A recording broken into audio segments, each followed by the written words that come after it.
Were you present in court when he was asked by Mr. Steele about a June 2024 meeting in Fayette between Lieutenant Lancico, yourself, Mr. Sledge, and myself? Yes. All right. Do you recall that meeting in Fayette County? Yes, it was the Starbucks in Fayetteville, my place. And how would you characterize that? First of all, how long did that meeting last? I would estimate maybe plus or minus 40 minutes. Okay. And generally speaking, how would you characterize that meeting, the content, the purpose? Often when you enter into an agreement with the state, you'll be asked to come in or meet with them to discuss questions they may want to ask, subjects they may want to cover. And basically, it's almost sort of like a prep session. And from the defense side, we're also trying to get an idea. What are you going to ask us? Where are you going with things? Mm-hmm. So it's sort of both sides feeling each other out. And that way, when we get to court, things can sort of go smoothly. And that was sort of what we anticipated. Mm-hmm. And that's generally what the meeting was. To be honest, we did not get into the details of testimony as much as I am generally accustomed to. Most of it was, Ms. Love, you getting to know my client and getting a feel for him, and vice versa. So honestly, a lot of the details weren't discussed. It was more of a feel each other out kind of meeting, in my opinion. Okay. And do you recall me asking your client about any specific details of the case or the plea that he signed on December the 28th? There was discussion at that meeting about the plea that he had signed, a couple of videos, and again, I'm generalizing because I don't have an exact memory of everything. And again, because you didn't get into a lot of the details, like, to be sure, there was no script, there was no, here are the questions you're going to be asked. It was a very generalized kind of conversation. There was, at one point, which y'all have talked about, a point where he started to share, because he volunteered it. When you say he volunteered it, what do you mean? Did I ask him something about it? Mr. Sledge volunteered the subject of what Mr. Williams may have said to him. Okay. And to be clear, while it definitely wasn't what you were asking, it wasn't on the subject you wanted to cover. Therefore, you say the subject I wanted to cover. Please explain what you mean. You were asking, and I don't remember, to be honest, exactly what the question was, but it wasn't responsive to the question. That's why it stood out. And when you heard what he was saying about Mr. Williams, mm-hmm. there was an immediate reaction where it was, that's not what I'm asking you, okay. is what you said to him. Uh-huh. And he said, well, he went on, said what Mr. Williams told him. And was that the part where he's saying he encouraged me to take? Okay. What part are you talking about? This is what I've observed discussion in the courtroom about what he said about Mr. Williams telling him to take Woody to see the police. Okay. And the point was, as his attorney, as a defense attorney, I took it as that wasn't a subject you wanted to talk about and you weren't asking him about. But I can't say that I ever heard you say, don't tell the jury. It was nothing that definitive, but it was simply, that's not what I'm asking you. That's not what I've asked you to tell me. And ultimately, we sort of moved on from it. But it was just clear he very much wanted to say it, and that wasn't what you were looking for in terms of whatever the initial question was. So, but answering the issue at hand, I cannot say that you ever said, don't tell the jury. And listening to the questions that I put upon your client during direct examination and redirect examination, where I've asked a question and his response has caused me to say, that's not what I'm asking. Mm-hmm. Would you characterize the interaction at that coffee shop as different than or similar to those type of interactions? I would say, one, the overall interaction at the coffee shop was pleasant. No one was arguing, yelling, screaming, anything like that. It was very pleasant.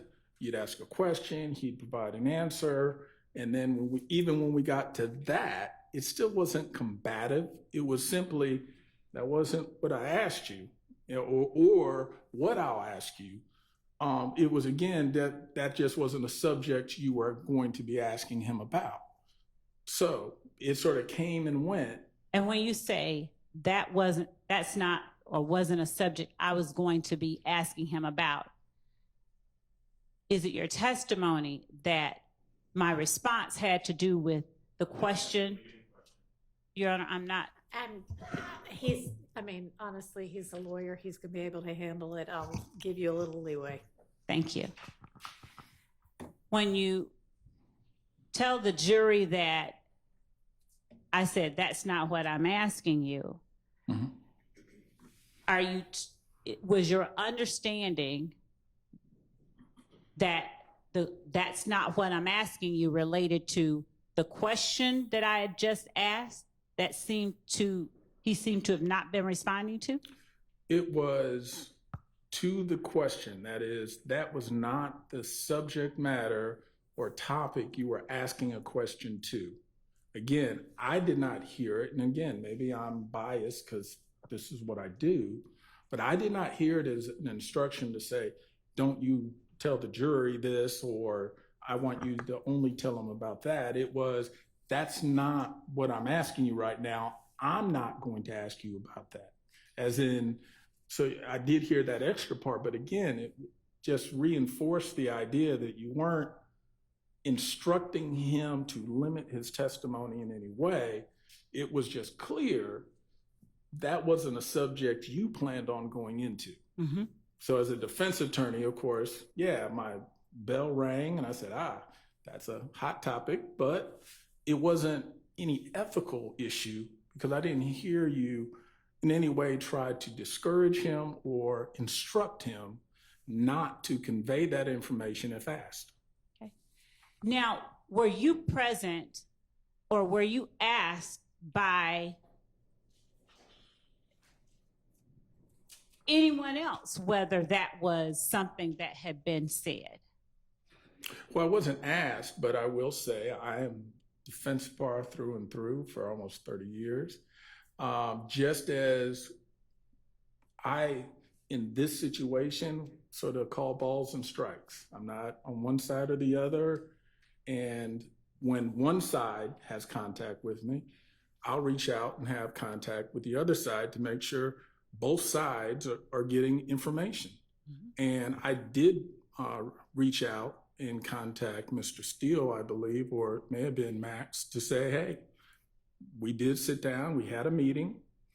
Quite honestly, there's no big secrets or anything about the meeting, but I will say there was a situation where when one subject came up, it wasn't what she was asking about, but it resonated with me because knowing what the issues of this trial are, I knew my brethren in the defense bar would want to make sure they knew, Sledge knew, or was told by Mr. Williams to take Woody to the police.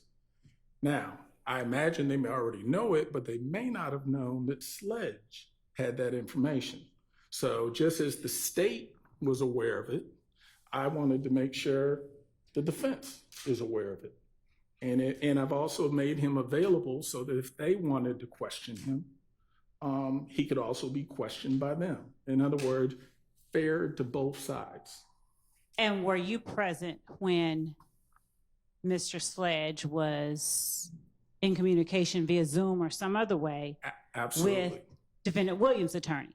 Correct. In fact, there's not been a single attorney that's contacted me, and it's only a handful of times, but they've always contacted me to talk to Sledge. Okay. Every attorney has shown perfect professionalism. Were you asked by any counsel for any defendant whether the state ever instructed Mr. Sledge to not tell the jury that Defendant Williams encouraged him to go to the police? Let me answer it in two parts. Yes, I have told them. No, were you asked? That's the first question. Oh, okay. Let me make sure I'm addressing the question because, you know, us lawyers, we like to talk. So did Mr. Steele ask you if I told Mr. Sledge, don't tell the jury that Defendant Williams encouraged you to go to the police? Did he ask you that question? I don't recall him necessarily asking the question, but I told him my observation of that conversation. And Mr. Sledge told him his observation of that, really on the same Zoom meeting. So he actually, without having to ask it, received it from both me and Mr. Sledge. And even at that time, I said, I did not hear it that way, but if my client says he heard it that way, then he heard it that way. So it's quote unquote, two people hearing the same thing may take it a different way, especially one who is a defense attorney. Did I inquire that of you after hearing that from Mr. Sledge? Did I ask you about that? We have talked about it, yes. And did you tell me that you told Mr. Steele? No, I didn't hear that. Yeah. Well, I told Mr. Steele, I never heard you tell him, do not tell the jury. What I told you was that I've explained, I didn't hear her say that. I heard that she didn't seem to like that topic, but I can't say that I heard you instruct him. But my client insists that that's what he heard. So that's I know it's not a black and white answer, but that's the gray answer where my client has been very consistent saying, this is what he heard, but that's not what I heard. So I'm not gonna juice it up for the state or for the defense. I can only convey what I, in good faith, heard. And is there anything in particular that you recognized or saw that made you think I did not like that topic? Knowing the general idea of what the case is about, that ultimately the state's theory of the case that Mr. Williams... Without getting into what you believe the state's theory of the case is, I'm asking you specifically what you observed that made you believe. And Your Honor, I'd ask... That's not what she was asking, so no. Go ahead and ask your question. Thank you. I'm sorry. Please go again. I'm asking you what you observed me do or say, facially, non-facially, verbally, non-verbally, that led you to believe in some way that I didn't like that topic. The fact that you stopped him pretty abruptly, meaning as he was going into it, he sort of answered anyway. So it wasn't that you didn't yell, you didn't scream, you didn't do anything. But it was just, as attorneys, what we're really good at, I know we're going to say talking, but listening and picking up. And when I saw that all of a sudden there was sort of a screeching stop point, that's when I realized, well, maybe, and again, not knowing the details of this case, maybe. So is that where you drew your conclusion? Let him finish his answer. Yeah, maybe that topic, that point has some meaning and some significance. And that's where my thought was, okay, well, just as something may be significant about it in talking to the state, Let me also make sure I've conveyed to the defense, hey, that might be some sort of topic. And again, I didn't know what he did or didn't do because my role sort of stopped pretty early in this. So again, my thought is if I'm neutral and calling balls and strikes, I want to make sure that they also are aware that may be a topic of interest.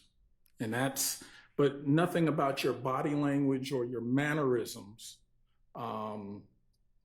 went to anything more than just, hey, maybe there's something there that someone needs to look into. Did I tell him that's not what I asked in a way different than you've heard me say that when he's on the stand? No. Okay. And when I've said that's not what I've asked, when he's been on the stand, did you draw a conclusion that that was something I didn't want him to tell the jury? I didn't draw the conclusion, but I did draw a conclusion. The topic was not the topic you wanted to talk about, which, of course, I said, why? But it wasn't, I didn't extrapolate from that, oh, you're trying to make sure he doesn't tell the jury. Did you ever describe the meeting that we had as one where it was supposed to be kind of a get to know you kind of meeting? Yeah, I mean, that's in truth what it felt more like let's feel each other out, get to know each other. And before your client offered up the information, Thug encouraged me to go tell the police or take Woody to the station. Mm-hmm. Had I asked him any questions leading up to that? That was towards the later part. You had already gone through some questions. I think we had asked about video. We had asked about the history of Cleveland Ave and the formation of certain gangs, notwithstanding YSL, but even before YSL. Mm-hmm. So there had been plenty of conversation and, again, more of a get to know who Mr. Sledge is, where he's from, what part of the city, how he met folks, mm-hmm. like how he met Mr. Williams and, those kind of things. So this particular part that we've been talking about wasn't the beginning. It wasn't the middle. It was probably more towards the end. And maybe 10 more minutes of meeting. Had I asked him anything about Donovan Thomas's murder? We clarified, as we did earlier, that one, he wasn't there, wasn't involved, and clarified he doesn't have specific information helpful to the state or to the defendants mm-hmm. About the shooting of Mr. I'm blanking out that quick. Mr. Thomas. Peanut, yeah. Okay. I guess I know more so. All right.